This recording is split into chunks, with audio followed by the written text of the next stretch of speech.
Choi, choi, choi.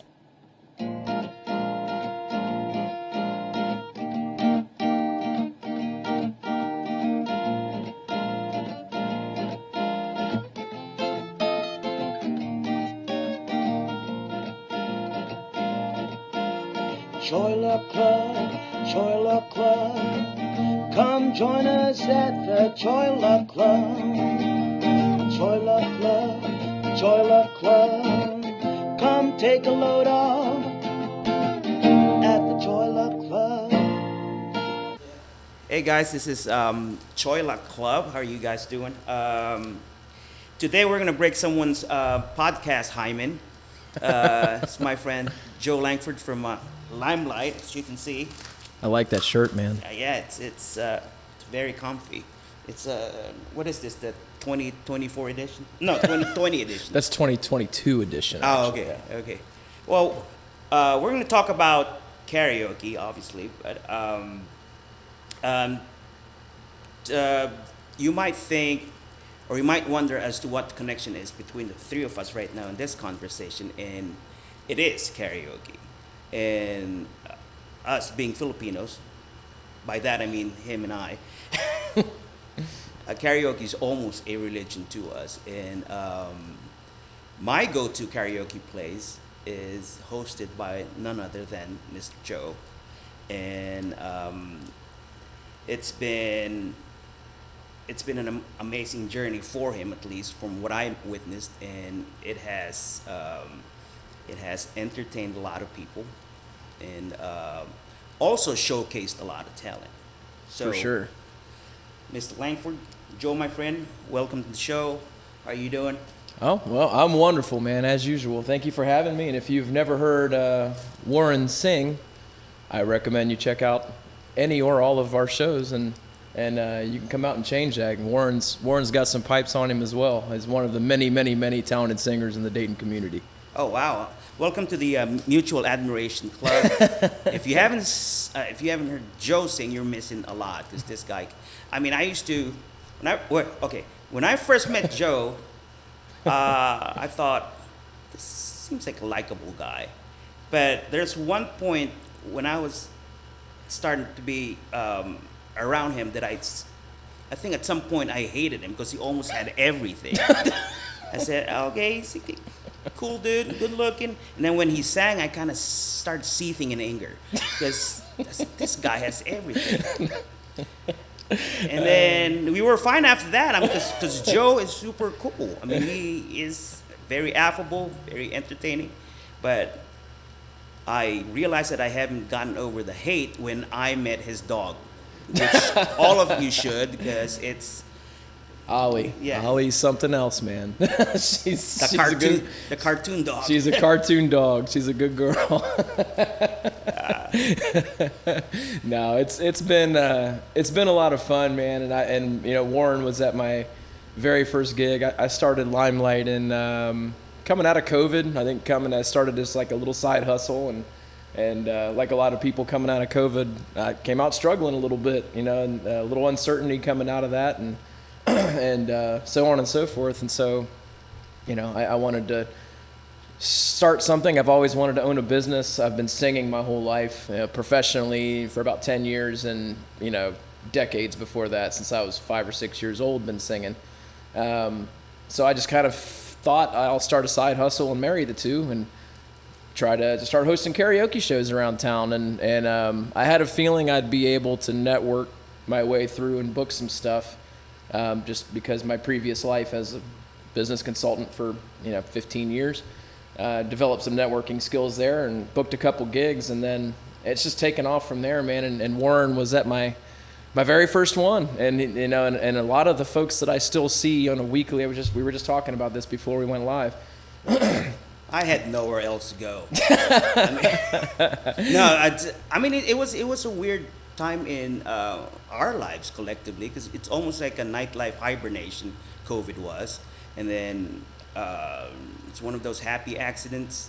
COVID was starting to go away ever so slowly, and then Joe started his thing, and the rest is history. But like you mentioned that you had a previous life before you became the karaoke sensei. I like that. So do you ever foresee yourself being No. in this No. at this level? No, not at all. I mean, even what has already been achieved, I never thought. You know, I didn't. I knew that I would have fun doing it. What I didn't know is, you hear your whole life like, do what you love and things will, you know, find their way into place, and you don't believe it, and you're like, well, no, that's not going to work because I need to go make money. I need to do all that. And you know, like a lot of success stories, it started. You have to struggle a little bit first, and I think I kind of got backed into a corner to an extent, and had to do something. And the very first show I did was at Carmen's Deli. That was actually my very first one. I don't think any of the Zen Lounge. I'm sorry, man. Where is Carmen's? Well, it's unfortunately not there anymore, but it was at the bottom of the Stratacash Tower. It was there for a long time, and then, like a lot of businesses, especially restaurants, COVID kind of crushed him too a little bit, just because he relied on a lot of those Stratacash people coming in to eat lunch. Okay. Which, whatever, I'd stopped at. But he booked me, and that was my first gig. But I knew the very first night, even though it took almost 2 hours to set up, which I can do in, I think my record's 12 minutes now. It took almost 2 hours to set that gig up. Even had Austin, had him partner with me, and it still took us forever to set up. And like, I didn't know we didn't know, I think we started setting up at 5:30 for 7 o'clock show, or 5, and we got sound like 2 minutes before. But I knew after that show was done, I was like, man, that felt really, really good. Like I felt, even though we stumbled, we fell a couple times, we had some feedback, some sound issues. Yeah. Through all that, I was like, you know what, man? I was like, I know I'm at least gonna be good at this, I feel like. And then Zen Lounge came second, and that was my first regular gig, which is where I met all you guys. But to answer your question, no, I never thought I'd be doing this full time for a living. I mean, I'm grateful for that every day, because I get to do what I love, and I hope, and I don't think I'll ever have to go back to the regular world, honestly. I mean, so to speak. I mean, I've been in sales and consulting for doing boring stuff, for most of my life, and whatever, paid bills, put food on the table, sort of a thing, but nothing I ever necessarily cared about. But I care a lot about this. I care a lot about entertainment and bringing people together and bringing business to the small businesses in our community that need it. And that is something that has become almost paramount to me, is that part of it. Oh yeah, and I almost witnessed that weird birthing process, which was short, and because you kind of stepped up real quick. And one thing karaoke, especially your product, is it offers me, the customer, that sense of fulfilling a fantasy. Because you get up there, it doesn't matter whether you can sing or not, but you get up there and be a rock and roll star for 3.5 minutes. For sure. And Joe and his crowd, the crowd that he nurtured, I think unconsciously we are trained not to be judgmental. It's all about getting up there, shed your inhibitions, sing, and have fun. For sure. So I know there's no written karaoke etiquette, and so can you tell me the story of the worst gig you had, and what made it worse, and how you? Yeah. I haven't had too many bad days at the office, so to speak, but a couple stand out. One was a wedding. I do also do weddings, which is something I'm... Not your wedding. Not my wedding. No. No, not my wedding. I probably will somehow end up DJing my own wedding somehow. Oh, I wouldn't surprise me. I would invite myself. But no, I haven't had too many bad days. I have, but one couple that stand out is I did a wedding for somebody else, and I always make sure, hey, give me the songs that I need to play. Your father-daughter dance, the the mother son, whatever it is, I need all the important stuff so I can make sure it's downloaded, and if there's Wi-Fi issues, blah blah blah. So this one particular wedding, there was not going to be a father-daughter dance, or no, it wasn't going to be a mother. The mom wasn't going to dance, whatever, and they changed their mind on the day of, which normally wouldn't be a big deal, but we're in the middle of nowhere at one of those barn venues, and zero Wi-Fi, which even still I can sometimes work around, because if there's no Wi-Fi, I can hotspot, and there's ways around that. Well, there's also no cell reception. So I tried to stream the song that they changed their mind on the day of to have the mother and daughter dance to something, and it played about 22 seconds of it or so, and that was it. And it doesn't seem like it's a big deal they added this song, but when you have 150 people watching two people dance and all the attention's on them, and then the music cuts out and there's dead silence, everybody stares at the DJ.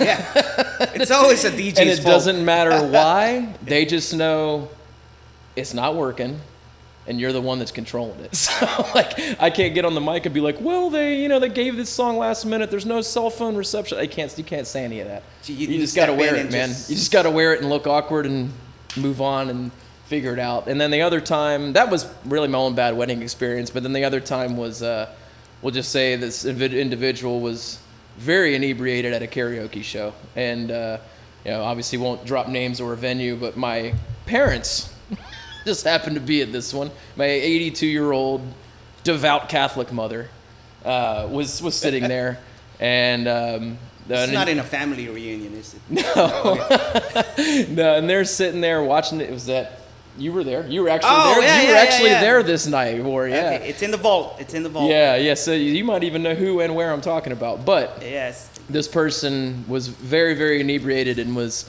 frustrated with how long it was taking to sing her song, because as you know, some of my shows there's upwards 50 singers some nights, and it was one of those nights, and she proceeded to cuss me out very, very, very colorfully, and told me I was terrible at my job 5 feet in front of my mom and dad.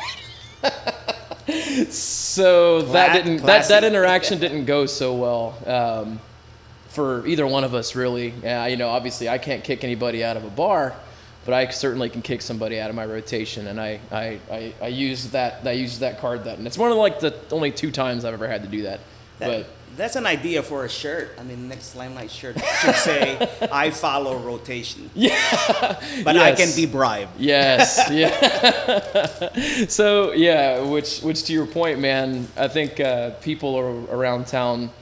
No, I don't. I don't play with my rotation, man. I run a tight show, and I think that's why one of the reasons people like to come. They know I'm going to run it fairly, and sometimes in a karaoke show, if you do it fair, it's just a long wait. Sometimes if you got a lot of singers, it's a long line. Just think of it as any other line you stand in.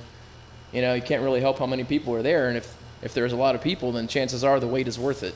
So yeah, that's why I'm flattered when you ask me to be. When you skip me sometimes and you ask me, because of all people in that gig, I would understand it the best. Yeah. And sometimes you do overestimate my patience, I'm just saying.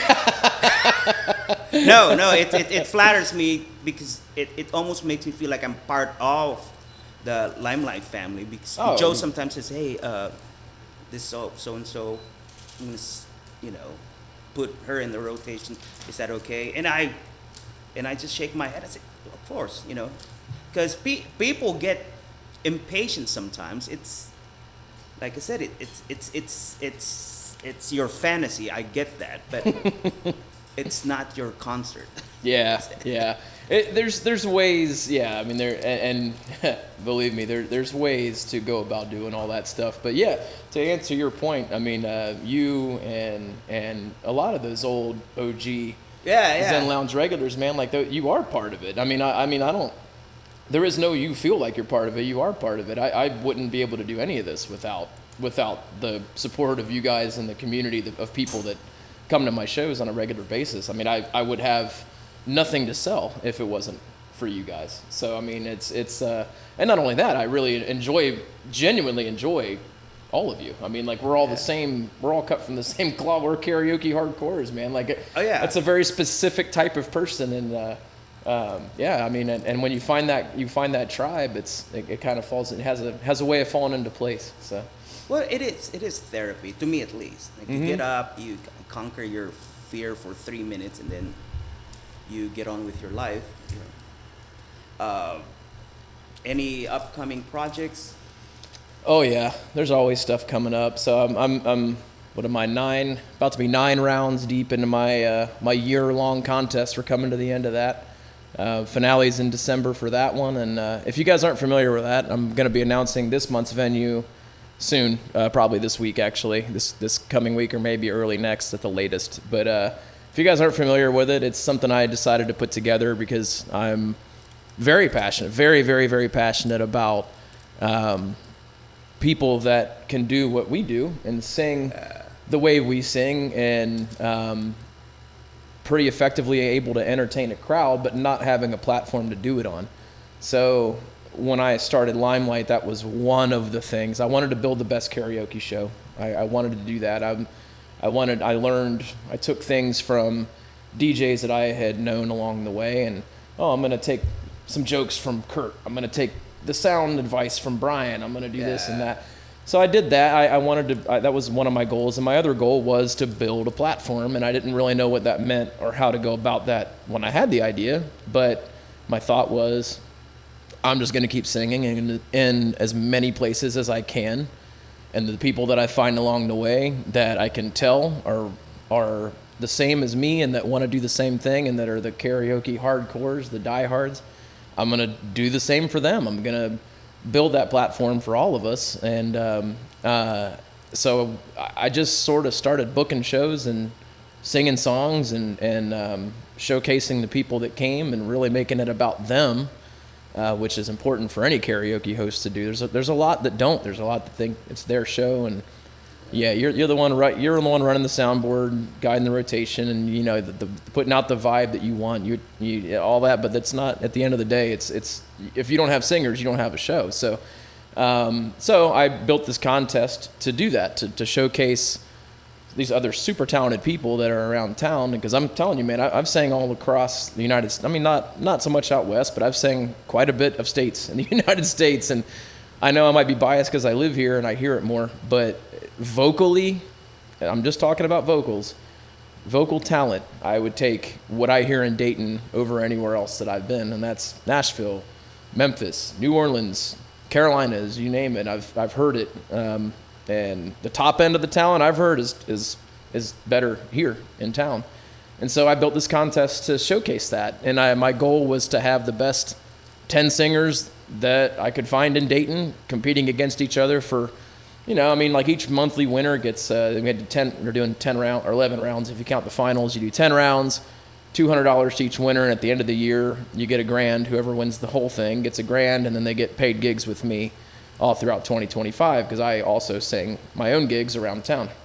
So that's going on. And then to the second point, I am booking a lot more of these shows where, like, I've got one this Saturday coming up at Moeller Brew Barn on the 14th, and it's just me and Pedro, one of my hires, and my very, very talented singer himself, and we harmonize together, we've sang together, and so we book a lot of those shows as well, and we're expecting a good turnout. And that was another thing. I wasn't sure how that was going to work. I booked the first one for free, thinking, like, I don't know, it's just a couple guys singing the karaoke tracks. I don't know how many people are going to enjoy listening to that or not. It's working out, man. It has. There's been a learning curve. Like I have to learn, when you sing karaoke for 25 years or more, I'm old, so, it's been a long time I've been doing this, but if you're going to do that, I've had to work on my crowd work and my engagement and my body language and the entertainment value of it. You can't just stand up there and stare at a TV screen and sing songs like you do on a karaoke night. You've got to get rid of the TV. You got to look at the crowd. You got to get out of your comfort zone a little bit. So those things I've been working on, and I think I've made some pretty big, strides in that. It's always been a struggle. Singing and being on a mic was never been a thing for me. I've been doing it for so long, but that part of it was a little out of my comfort zone. But now I'm starting to enjoy it, and typically when I start enjoying something and I start seeing results, I tend to work even harder at it. So it's I'm looking forward to what next year is going to bring with all that. So If you haven't been to any of their gigs, Joe and Pedro would be like Jelly Roll and Teddy Swims, that's actually a good. only better looking. Okay, that's Sorry, Jelly Roll and Teddy Swims. I think that's the best testament that I can come up with, and I think it applies. Well, thank you, so man. if you want to disprove me or prove what I just said, check them out. Well, thank you. I appreciate the compliment. I do like me some Teddy Swims. That's for Oh sure. yeah. Who I doesn't?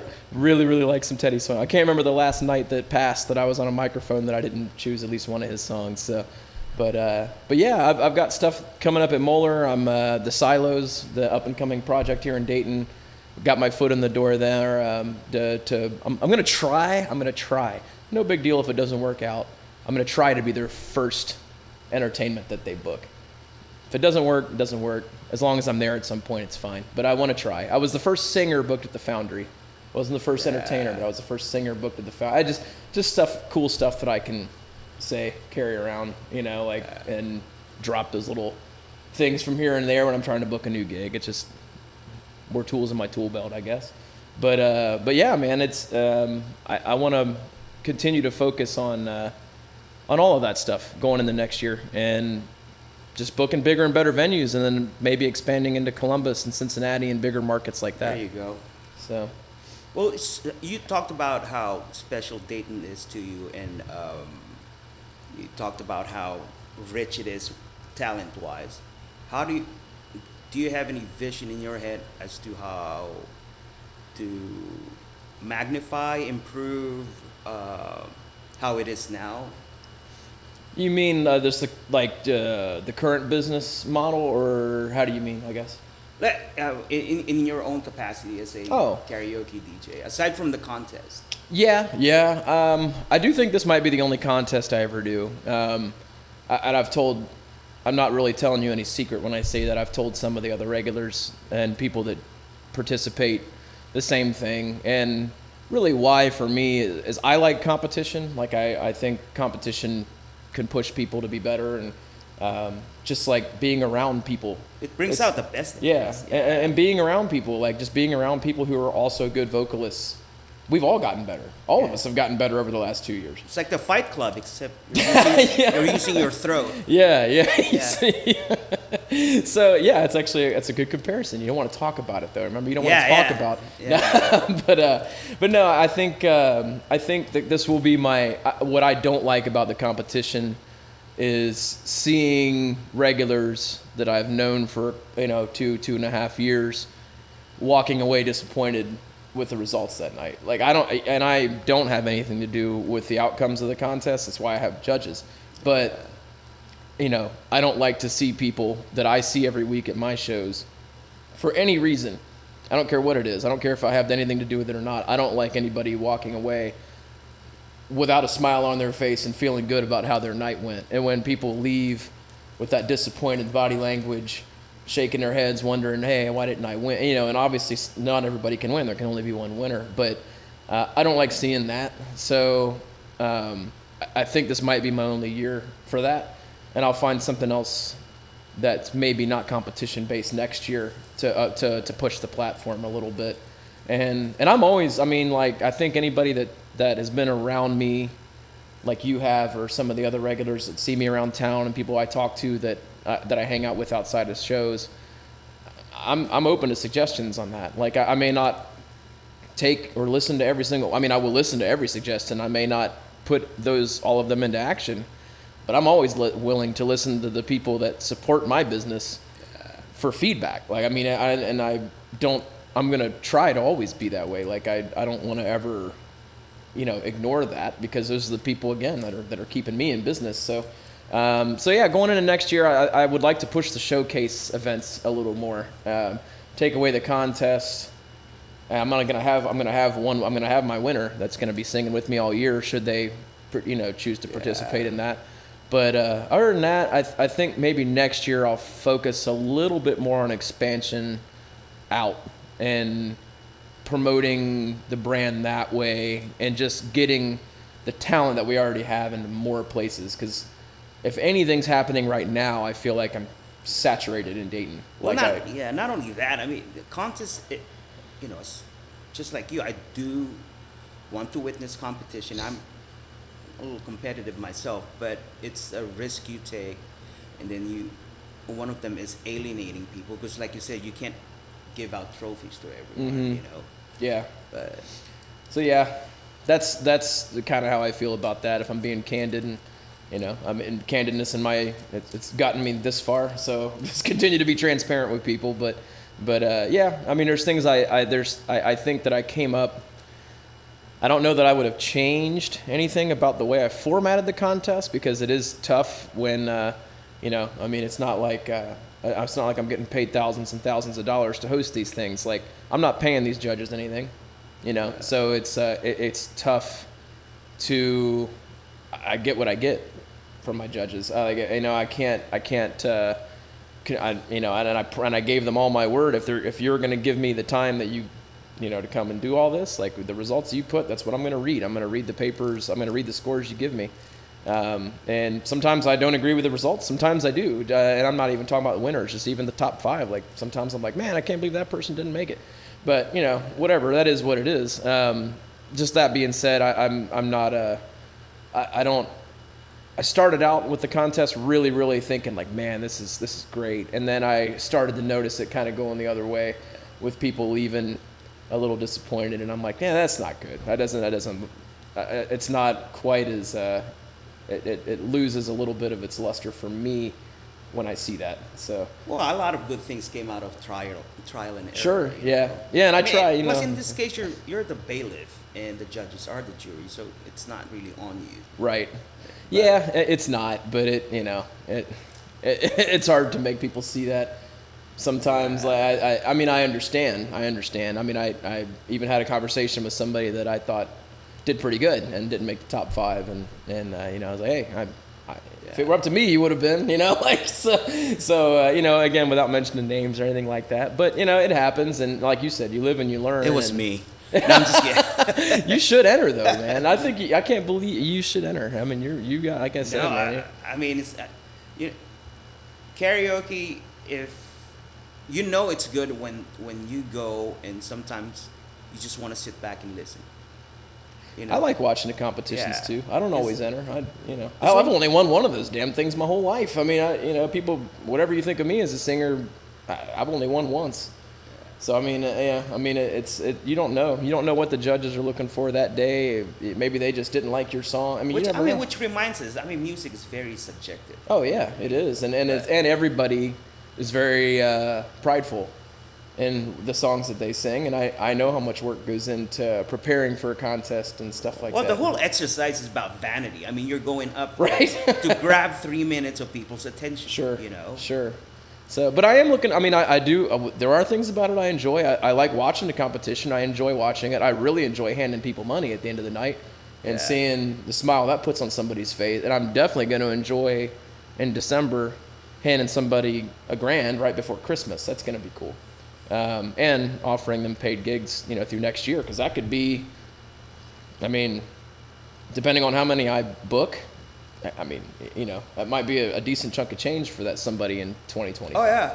So it's funny you said that. You're one of your goals is to give out as much blessings as you can. Yeah. But I remember that one time I brought a friend, and you sang a Teddy Swim song, and he just made it rain, and I remember the look in your face. Oh yeah, that was. And you asked me, dude, is this mine? Yeah. I guess it's yours now. Somebody asked me if I was. Richard. Yeah. Somebody asked me if I was offended by that. I'm like. I did. Was that you? Yeah. Oh, okay. Yeah. Somebody asked me if I was I told him he's a karaoke DJ, not a stripper. I mean, I'll take $100. I'll take $100 any day of the week. Speaking of admiration, one of the few things that people might not know about Joe is super generous. Like, I was standing behind him, he didn't even realize this. some. I don't know if he's a professional panhandler. I don't know. I think, oh yeah, So probably. he asked Joe for some change, and Joe pulls his wallet out. I said, I don't have any change. He pulls a $5 bill out. He said, this is all I got. I said, who gives a $5 bill to someone that asked for change? I almost wanted to ask him for some change. Or what would happen if I asked him for a $5 bill? I could have gotten 100. I don't know. You never know, Yeah. man. It just depends on what I got in my wallet that day. Yeah. That's Joe. And I know you're busy and hitting the gym after this. Or Yeah, I get a workout. I'm gig free tonight. I think I'm gonna go check out one of my other regulars, Katie Gast. If I'm gonna shameless plug for Katie Gast, she's gonna be hosting music bingo at local cantina hi, tonight. Katie. Yeah. Yeah. She's one of the good ones. Also Limelight Entertainment's does all of my promotions and all that stuff. So yeah, she's great. But no, man. Other than that, glad we did this. I think this has been fun. Oh yeah. And I hope people enjoy listening. And if you're around town, if you're not following me on social media, you should be. It's Limelight Entertainment. Look for the green old school microphone logo and follow me all around town. We have fun every night, man. If it's not me, it's one of my talented team members that are leading their own shows, and we're growing, we're expanding, and everybody's having fun, man. And that's what it's more about. Warren refers to it as generosity. I was told when I was struggling, you give back and things work out. And so I'm literally giving what I love to do to the community as best as I can every day. And as long as I'm able physically to lug all this equipment around and hook it all up, I'm going to continue to do just that. So been really happy to be here today, and I hope to see all of you out around town at all of my shows. I really genuinely love all of you.